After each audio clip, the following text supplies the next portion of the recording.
বাংলাদেশ ভারত সীমান্তে কাঁটাতারের বেড়া, পশ্চিমবঙ্গের মুখ্যমন্ত্রীর এমন কথার কারণ কি? কি প্রতিক্রিয়া দেখাবে বাংলাদেশ? আসসালামু আলাইকুম দর্শক, বার্তা নির্যাসের সাথে থেকে জেনে নিন বিস্তারিত। বাংলাদেশ সীমান্তে কাঁটাতার বসানোর ঘোষণা, ৪৫ দিনের মধ্যে জমি পাবে বিএসএফ। বাংলাদেশ সীমান্তে বেড়া নির্মাণের ৪৫ দিনের মধ্যে প্রয়োজনীয় জমি ভারতের বর্ডার সিকিউরিটি ফোর্সকে বুঝিয়ে দেবে পশ্চিমবঙ্গ সরকার। এমনটাই জানিয়েছে রাজ্যের নবনির্বাচিত মুখ্যমন্ত্রী শুভেন্দু অধিকারী।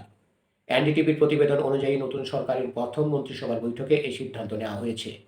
স্থানীয় সময় দুপুর ১২টায় মন্ত্রিসভার সদস্যদের নিয়ে বৈঠকে বসেন শুভেন্দু অধিকারী। মন্ত্রিসভার প্রথম বৈঠকে এই সীমান্তে কাঁটাতারের জন্য ৪৫ দিনের মধ্যে ভারতীয় সীমান্তরক্ষী বিএসএফকে জমি হস্তান্তর করতে সিদ্ধান্ত হয়।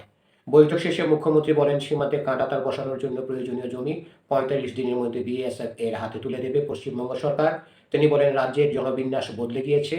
প্রথম দিনই কেন্দ্রীয় স্বরাষ্ট্র দপ্তর এবং বিএসএফকে আমরা জমি হস্তান্তরের অনুমোদন দিলাম। ভূমি ও রাজস্ব সচিব এবং মুখ্য সচিবকে দায়িত্ব দেওয়া হয়েছে। ৪৫ দিনের মধ্যে বিএসএফ এর হাতে প্রয়োজনীয় জমি তুলে দেওয়া হবে।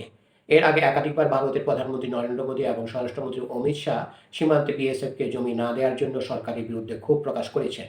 এবার পশ্চিমবঙ্গে ক্ষমতায় আসার পর মন্ত্রিসভার প্রথম বৈঠকেই এ বিষয়ে বড় সিদ্ধান্ত নিয়েছে বিজেপির মুখ্যমন্ত্রী শুভেন্দু অধিকারী। গেল শনিবার শপথ গ্রহণের পর পশ্চিমবঙ্গকে নতুন করে নির্মাণের প্রতিশ্রুতি দেন শুভেন্দু অধিকারী। আজকের বৈঠক ঘিরে রোববার থেকেই বাড়ানো হয় নিরাপত্তা ব্যবস্থা। নবান্ন এবং আশপাশের এলাকা পরিদর্শন করেছেন কলকাতা পুলিশের ঊর্ধ্বতন কর্মকর্তারা। তারা বলেছেন, মুখ্যমন্ত্রীর সফর সামনে রেখে সব রকম নিরাপত্তা প্রস্তুতি খতিয়ে দেখা হয়েছে। এদিকে শুভেন্দু অধিকারীর ব্যক্তিগত সহকারী চন্দ্রনাথ রথ হত্যাকাণ্ডের সঙ্গে জড়িত সন্দেহে ৩ জনকে আটক করেছে পুলিশ।